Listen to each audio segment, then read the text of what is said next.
सुनहरी रेत के समंदर पर बसा वह शाही नगर, जहां हर सुबह मस्जिदों से अजान की सदा बुलंद होती और बाजारों में तिजारत का शोर गूंजता था। इस सल्तनत का नाम दर उस सलामजार था, जिसका हाकिम बादशाह सुल्तान जलालुद्दीन अल हाशमी मेरे था। वह एक नेक दिल, इंसाफ पसंद और अल्लाह से डरने वाला हुक्मरान था। उसका नाम सुनते ही दुश्मनों के दिलों में खौफ और आवाम के दिलों में मोहब्बत जाग उठती। सुल्तान जलालुद्दीन का ये उसूल था कि उसकी सल्तनत में किसी के साथ जुल्म न हो, हर शख्स को बराबर का इंसाफ मिले, चाहे वो अमीर हो या गरीब, मालिक हो या गुलाम। लेकिन इसी शहर में एक वाकया पेश आया जिसने पूरे दरबार को हिलाकर रख दिया। एक रोज फज्र की नमाज के बाद बादशाह अपने महल के अहाते में सैर कर रहा था कि अचानक एक बुजुर्ग औरत आहें भरती हुई महल के दरवाजे पर आ पहुंची। उसके चेहरे पर मायूसी और आंखों में आंसू थे। पहरेदारों ने उसे रोका, मगर उसने कहा, मुझे सुल्तान से मिलने दो। मेरा मामला खुद बादशाह के सामने पेश होगा, क्योंकि मुझे इंसाफ चाहिए। बात जब सुल्तान तक पहुंची तो उसने हुक्म दिया कि उस औरत को अंदर लाया जाए। जैसे ही वो बुजुर्ग औरत बादशाह के सामने आई, वो सुबकने लगी। बादशाह ने नरमी से कहा, अम्मा घबराओ मत, बताओ तुम्हारे साथ क्या जुल्म हुआ है। औरत ने कहा, ए इंसाफ करने वाले सुल्तान, मैं एक बेबस मां हूं। मेरा इकलौता बेटा गुलाम के तौर पर एक अमीर सौदागर मालिक जहीरान्स के यहां काम करता था, लेकिन 3 दिन पहले वो अचानक गायब हो गया। मालिक जहिर कहता है कि वो भाग गया, मगर मेरा दिल गवाही देता है कि ऐसा नहीं हो सकता। मेरा बेटा इतना वफादार था कि वो कभी ऐसा नहीं कर सकता। मुझे इंसाफ चाहिए। बादशाह ने अपनी भौहें चढ़ाते हुए कहा, तुम्हें कैसे यकीन है कि तुम्हारा बेटा भागा नहीं है। बुजुर्ग औरत ने कहा, मेरे बेटे हरियाजक ने मुझसे कसम खाई थी कि जब तक उसकी सांस चलेगी वो अपने मालिक की ईमानदारी से खिदमत करेगा। वो गुलाम था, मगर वफादारी उसकी रग रग में बसी थी। मेरे बेटे ने कभी मेरी आंखों में आंसू नहीं देखे थे, फिर वो कैसे मुझे तन्हा छोड़ सकता है। सुल्तान जलालुद्दीन ने फौरन तहकीकात करने का हुक्म दिया और अपने सबसे भरोसेमंद अफसर काजी अब्दुल रशीदान को बुलाया। काजी अब्दुल रशीद, जाओ और मालिक जहिर को मेरे सामने पेश करो, मुझे सच जानना है। कुछ ही घंटों में मालिक जहिर बादशाह के सामने पेश हुआ।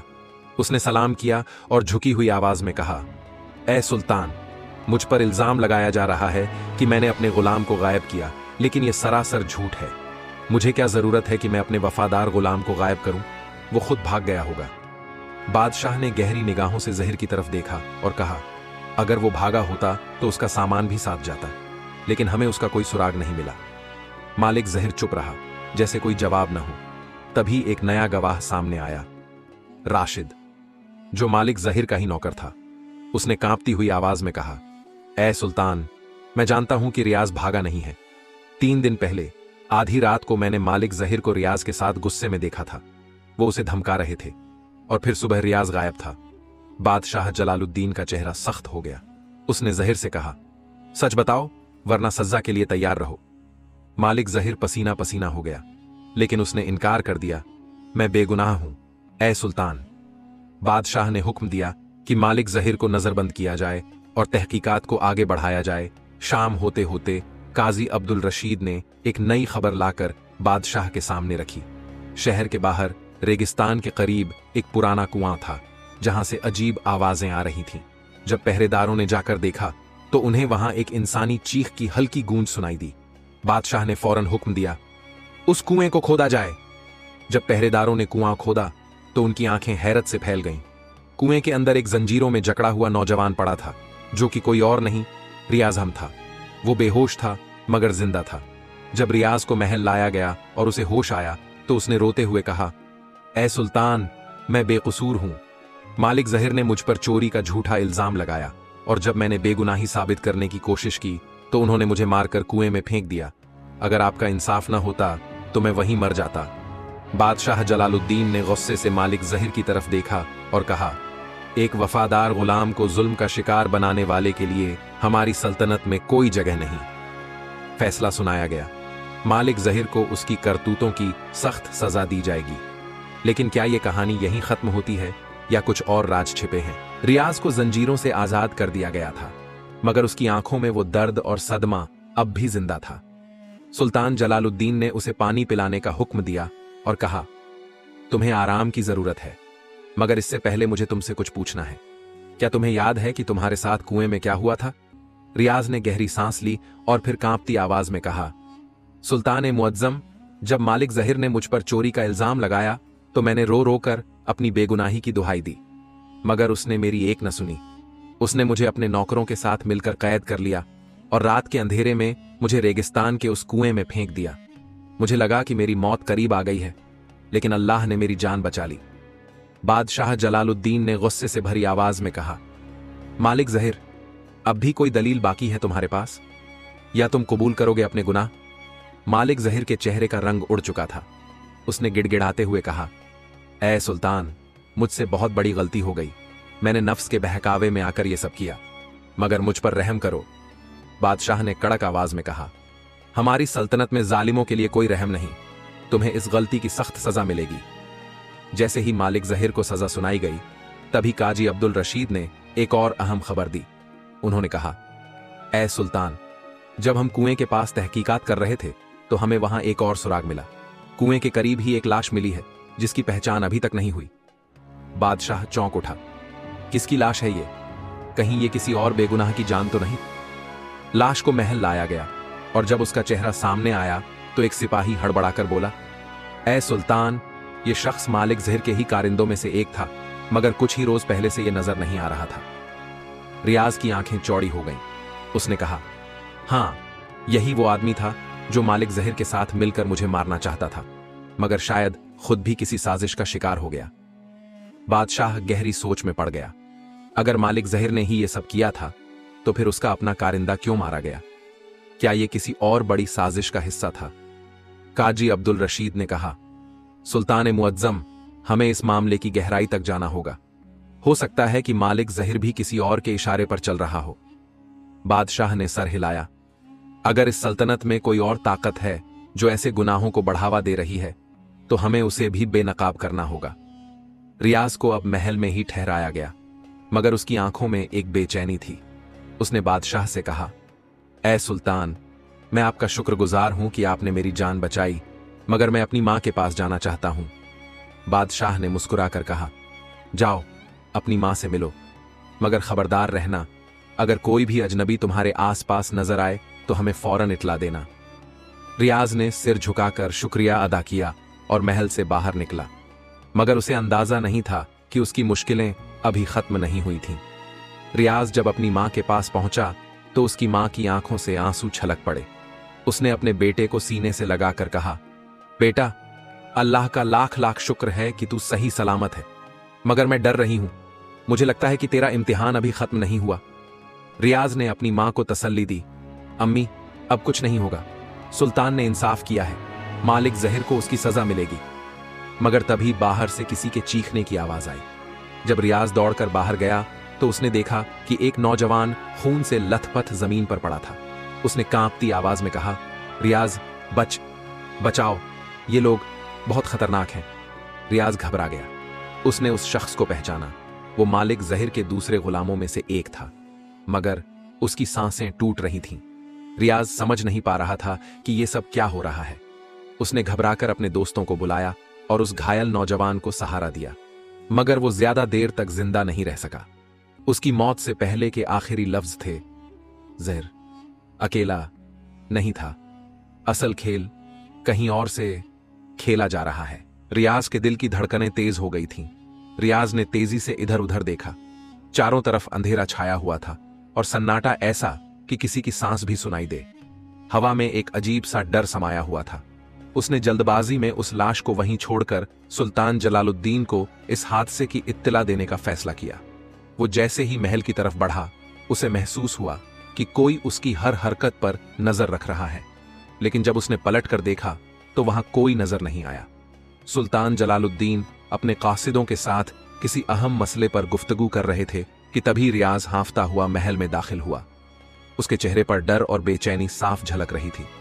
सुल्तान ने उसे देखते ही पूछा, क्या हुआ रियाज, तुम इतने घबराए हुए क्यों हो? रियाज ने हाथ जोड़कर कहा, ऐ सुल्तान, एक और कत्ल हो चुका है। मालिक जहिर के एक और गुलाम की लाश मेरे घर के पास मिली। मरने से पहले उसने कहा कि जहिर अकेला नहीं था, कोई और भी इस साजिश में शामिल है। बादशाह के चेहरे पर एक गुस्से और हैरत का रंग उभरा। उन्होंने अपने वजीर को हुक्म दिया, तुरंत तहकीकात शुरू करो। जो भी इस मामले में शामिल हो उसे बेनकाब किया जाए। काजी अब्दुल रशीद जो दरबार में मौजूद थे, उन्होंने कहा, ऐ सुल्तान, हमें जल्द ही इस मामले की तह तक पहुंचना होगा, वरना यह साजिश और गहरी हो सकती है। दरबार से निकलते ही रियाज ने महसूस किया कि उसकी मुश्किलें बढ़ने वाली हैं।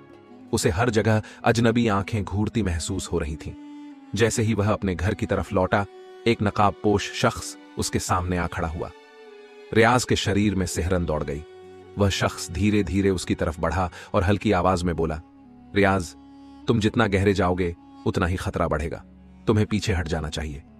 रियाज ने हिम्मत जुटाकर कहा, कौन हो तुम और क्यों चाहते हो कि मैं पीछे हट जाऊं? नकाबपोश हंसा, क्योंकि तुम एक ऐसे खेल का हिस्सा बन चुके हो जिसका अंजाम बहुत खतरनाक होगा।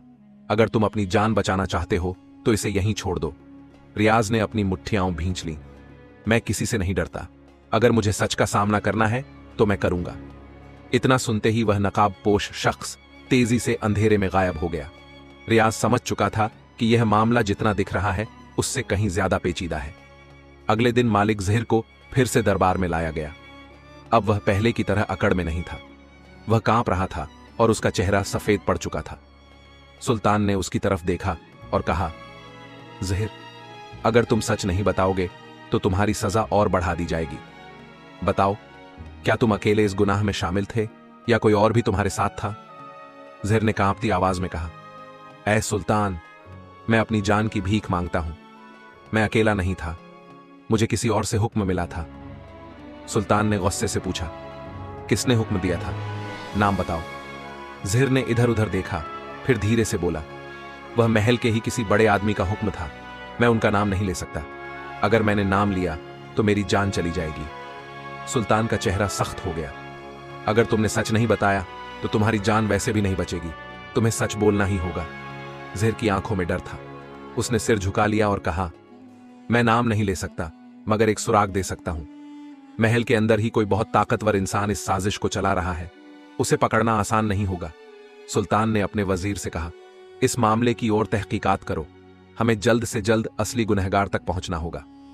अब रियाज की जान और भी खतरे में थी। उसने अपने दोस्तों को बुलाया और कहा, हमें महल के अंदर किसी से मदद लेनी होगी। कोई तो ऐसा होगा जो हमारा साथ देगा। उसके दोस्त असीम ने कहा, लेकिन महल के अंदर किस पर भरोसा करें? अगर ज़हिर सच कह रहा है तो वहां का हर बड़ा आदमी शक के घेरे में आ जाता है। रियाज ने कहा, हमें किसी तरह असली गुनहगार तक पहुंचना होगा। मैं सुल्तान से इजाजत लेकर महल में ही रहने का फैसला करता हूं, ताकि मैं खुद इस साजिश की तह तक पहुंच सकूं। अगले दिन रियाज ने सुल्तान जलालुद्दीन से कहा, ऐ सुल्तान, मुझे इस मामले की गहराई तक जाने दीजिए। मुझे लगता है कि अगर मैं महल के अंदर रहूंगा तो मैं असली गुनहगार का सुराग पा सकता हूं। सुल्तान कुछ देर सोचते रहे, फिर बोले, ठीक है, मगर खबरदार रहना। अगर तुम्हें कोई भी संदिग्ध हरकत नजर आए तो हमें फौरन इत्तला देना। रियाज अब महल में ही रहने लगा था। उसने वहां के हर छोटे बड़े आदमी पर नजर रखनी शुरू कर दी। लेकिन कुछ दिनों बाद एक रात जब वह अपनी कोठरी में सो रहा था, तभी उसे महसूस हुआ कि कोई उसे मारने के लिए उसके पास आ रहा है। उसने झट से अपना खंजर निकाला और दरवाजा खोलकर बाहर झांका, मगर वहां कोई नहीं था। तभी अचानक उसके पीछे से किसी ने हमला किया। वह जैसे तैसे बचा, मगर उसके कंधे पर हल्की चोट आ गई। जब उसने पीछे पलटकर देखा तो हमलावर नकाब पहनकर भाग रहा था। रियाज ने चिल्लाकर सिपाहियों को बुलाया, मगर तब तक वह शख्स गायब हो चुका था। रियाज अब पूरी तरह समझ चुका था कि वह एक ऐसे खेल का हिस्सा बन चुका है जिसमें हर मोड़ पर धोखा और खून बहाने की साजिशें छिपी हुई थीं। किसी ने उस पर हमला किया था, मगर अंधेरे का फायदा उठाकर कातिल बच निकला।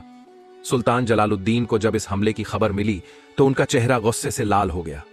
उन्होंने अपने वजीर से कहा, अब यह मामला और संजीदा हो चुका है। अगर महल के अंदर कोई ऐसा है जो रियाज की जान लेना चाहता है तो हमें उसे जल्द से जल्द बेनकाब करना होगा। रियाज अपने जख्म पर मरहम लगा रहा था। तभी उसका दोस्त असीम वहां पहुंचा और धीरे से बोला, रियाज, मैंने कुछ अजीब देखा है। रियाज चौंक गया। क्या देखा तुमने? असीम ने इधर उधर देखा और फिर फुसफुसाते हुए कहा, जब तुम पर हमला हुआ तब मैंने देखा कि महल के एक खुफिया दरवाजे से कोई बाहर निकला था। वह शख्स बहुत तेजी से घोड़े पर सवार होकर गायब हो गया। रियाज की आंखों में चमक आ गई। क्या तुमने उसका चेहरा देखा? असीम ने सिर हिलाया। नहीं, मगर उसके हाथ में एक अजीब सी अंगूठी थी जो मैंने पहले भी देखी है। वह अंगूठी सिर्फ महल के खास लोगों को दी जाती है। रियाज को अब यकीन हो गया था कि महल के अंदर ही कोई बड़ा आदमी इस साजिश को चला रहा था। अब बस यह पता लगाना था कि वह शख्स कौन था। अगले दिन रियाज ने सुल्तान से इजाजत ली कि वह महल के उन लोगों से मिले जो इस अंगूठी को पहनते थे। सुल्तान ने उसे इजाजत दे दी, मगर साथ ही कहा, खबरदार रहना, अगर असली गुनहगार को पता चला कि हम उसके करीब पहुंच चुके हैं तो वह और बड़ा हमला कर सकता है। रियाज ने धीरे धीरे तहकीकात शुरू की। एक दिन वह महल के पुराने दस्तावेज देख रहा था, तभी उसे एक नाम पर शक हुआ, वजीर ए आला नासिर उद्दीन। नासिर उद्दीन सुल्तान के सबसे करीबी लोगों में से था और वह सालों से सल्तनत के बड़े फैसलों में शामिल था। मगर रियाज को तब यकीन हुआ जब उसने नासिर उद्दीन की उंगलियों में वही अंगूठी देखी जो उसके दोस्त असीम ने बताई थी।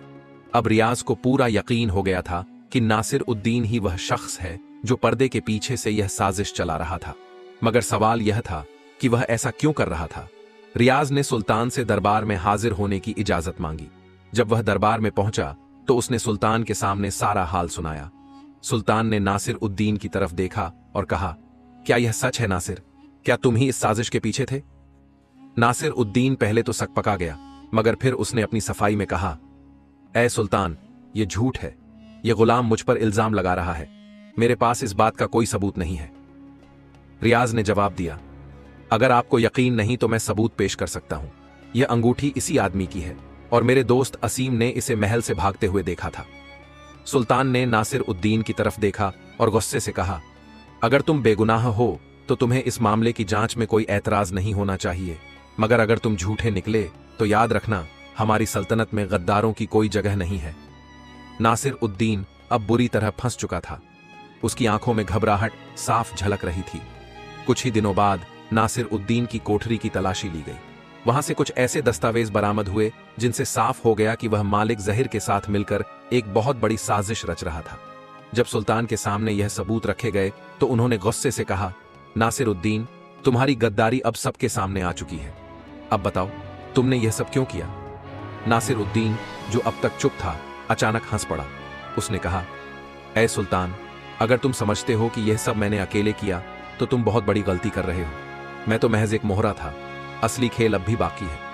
सुल्तान ने अपने सिपाहियों को इशारा किया, इसे कैद खाने में डाल दो, हमें इससे और भी हकीकत उगलवानी होगी। रियाज को लगा था कि अब सब कुछ खत्म हो गया, मगर नासिर उद्दीन की बातें उसके दिमाग में घूम रही थीं। क्या वाकई कोई और भी था जो इस साजिश को चला रहा था? क्या अभी भी सल्तनत के अंदर कोई ऐसा था जो बादशाह के खिलाफ कोई और बड़ा कदम उठाने वाला था? रियाज को अब यह समझ आ गया था कि उसकी जिम्मेदारी अभी खत्म नहीं हुई थी।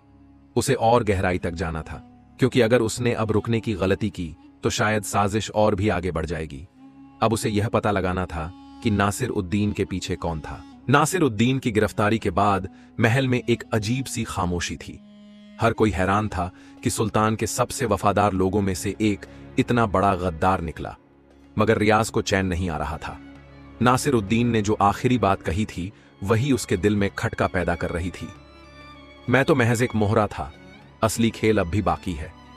सुल्तान जलालुद्दीन ने नासिर उद्दीन को कड़ी सुरक्षा में कैद करवा दिया था, लेकिन रियाज जानता था कि अगर साजिश के असली सरगना तक पहुंचना है तो उसे नासिर उद्दीन से और सच उगलवाना होगा। रियाज सुल्तान से इजाजत लेकर कैद खाने पहुंचा। अंधेरे और सीलन भरी कोठरी में नासिर उद्दीन जमीन पर बैठा था। उसकी आंखों में अब भी एक अजीब सी शरारत थी, जैसे वह जानता हो कि यह खेल अब भी खत्म नहीं हुआ। रियाज ने सख्त लहजे में कहा, सच बोलो नासिर उद्दीन, तुम्हें किसने इस साजिश में शामिल किया था? कौन है असली गुनहगार? नासिर उद्दीन मुस्कुराया, तुम बहुत जल्दी में हो रियाज, लेकिन मैं तुम्हें एक सुराग दे सकता हूं। अगर तुम्हें असली गुनहगार तक पहुंचना है तो महल के सबसे पुराने दस्तावेजों को देखो, वहां तुम्हें हर जवाब मिल जाएगा। रियाज को कुछ समझ नहीं आया, मगर इससे पहले कि वह और कुछ पूछता, अचानक एक तीर आया और नासिर उद्दीन के सीने में जा ढसा। रियाज ने झट से पलट कर देखा, मगर अंधेरे में कोई नजर नहीं आया। जब उसने फिर नासिर उद्दीन की तरफ देखा तो वह अपनी आखिरी सांसें ले रहा था। देखो, महल के दस्तावेज, उसमें साजिश का हर राज छुपा है। और इतना कहकर नासिर उद्दीन की गर्दन एक तरफ लुढ़क गई। रियाज हक्का बक्का रह गया। किसी ने नासिर उद्दीन को मारकर हमेशा के लिए उसकी जुबान बंद कर दी थी। मगर यह साफ था कि यह मामला जितना सोचा था उससे कहीं बड़ा था। रियाज ने सुल्तान को इस हादसे की इत्तला दी। अब सुल्तान को भी समझ आ गया था कि दुश्मन कोई बहुत बड़ा और चालाक आदमी था। उन्होंने रियाज को हुक्म दिया कि वह महल के पुराने दस्तावेजों को खंगाले। रियाज और उसके दोस्त असीम ने महल की लाइब्रेरी में जाकर सबसे पुराने दस्तावेज निकालने शुरू किए। कई घंटे की मशक्कत के बाद उन्हें एक ऐसा दस्तावेज मिला जिसने सब कुछ बदल कर रख दिया। यह एक बेहद पुराना फरमान था जिसमें लिखा था कि सालों पहले सुल्तान जलालुद्दीन के वालिद यानी पुराने बादशाह ने अपने ही एक वजीर को गद्दारी के जुर्म में सजा-ए मौत दी थी। उस वजीर का नाम था तैमूर बेग। रियाज ने असीम की तरफ देखा और कहा, क्या तुम्हें लगता है कि यह तैमूर बेग का मामला इस साजिश से जुड़ा हो सकता है? असीम ने दस्तावेज को गौर से देखा और कहा, अगर ऐसा है तो हमें यह पता लगाना होगा कि तैमूर बेग का परिवार आज कहां है। हो सकता है कि यह पूरी साजिश बदले की आग में रची जा रही हो। रियाज और असीम ने तहकीकात जारी रखी। कुछ ही दिनों बाद उन्हें पता चला कि तैमूर बेग का एक बेटा था, शमसुद्दीन बेग। यह नाम सुनते ही रियाज और असीम के रोंगटे खड़े हो गए। शमसुद्दीन बेग कोई और नहीं बल्कि सुल्तान जलालुद्दीन के दरबार का सबसे सम्मानित और करीबी आदमी था। वह कई सालों से महल में वजीर खास के तौर पर काम कर रहा था और किसी को उस पर शक तक नहीं था। रियाज समझ चुका था कि यही आदमी इस पूरी साजिश का असली मास्टरमाइंड था, मगर अब सवाल यह था कि वह इसे बेनकाब कैसे करे। रियाज ने सुल्तान को जब यह बात बताई तो सुल्तान पहले तो यकीन नहीं कर पाए। शमसुद्दीन बेग, यह कैसे मुमकिन है? वह तो मेरा सबसे भरोसेमंद वजीर है। रियाज ने कहा, ऐ सुल्तान, यही तो उसकी चालाकी थी। वह इतने सालों से आपके करीब रहकर आपकी सल्तनत को अंदर से कमजोर कर रहा था। उसने मालिक जहिर और नासिर उद्दीन को अपनी चालों में फंसाया और जब नासिर उद्दीन पकड़ा गया तो उसे भी मरवा दिया ताकि वह उसका नाम ना ले सके। अब सुल्तान के सामने पूरा सच आ चुका था। सुल्तान ने अपने खास सिपाहियों को बुलाकर कहा, शमसुद्दीन बेग को दरबार में बुलाया जाए, मैं खुद उससे पूछताछ करूंगा। मगर जब सिपाही शमसुद्दीन को पकड़ने उसके महल गए तो वहां सिर्फ खाली कमरे मिले। वह वहां से भाग चुका था।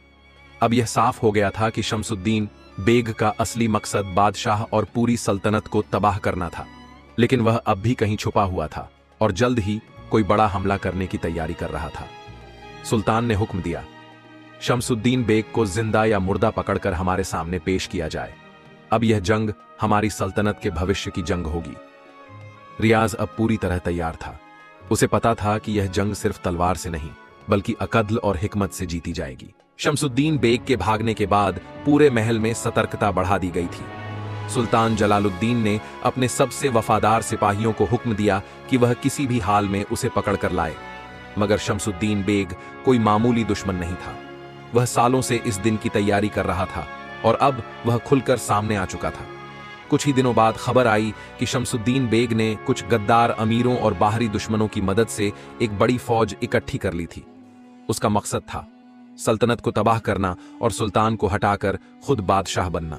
रियाज ने सुल्तान से कहा, ऐ सुल्तान, अब वक्त आ गया है कि हम इस गद्दार को उसके अंजाम तक पहुंचाएं। यह जंग सिर्फ आपके तख्त की नहीं बल्कि इंसाफ और हक की भी है। सुल्तान ने तलवार उठाई और कहा, हम लड़ेंगे और जीतेंगे क्योंकि अल्लाह हमेशा हक वालों के साथ होता है। सुल्तान की फौज और शमसुद्दीन बेग की फौज एक खुले मैदान में आमने सामने आई। शमसुद्दीन बेग की आंखों में घमंड था। वह सुल्तान से बोला, जलालुद्दीन, आज तेरा दौर खत्म और मेरा दौर शुरू होगा। मगर सुल्तान ने जवाब दिया, जालिम चाहे जितना ताकतवर हो उसका अंजाम हमेशा बुरा ही होता है। जंग शुरू हुई। तलवारें टकराईं, तीर चले, घोड़े दहाड़ते हुए दौड़े, मगर अल्लाह की मदद से सुल्तान की फौज ने गद्दारों को शिकस्त देना शुरू कर दिया। रियाज और असीम ने बहादुरी से लड़ाई की। आखिरकार रियाज ने शमसुद्दीन बेग के सामने जाकर कहा, तेरी साजिशें खत्म हो चुकी हैं, अब तेरा अंजाम तेरा इंतजार कर रहा है। शमसुद्दीन बेग ने आखिरी वार करने की कोशिश की, मगर रियाज की तलवार ने उसका खेल खत्म कर दिया। जंग खत्म हो गई।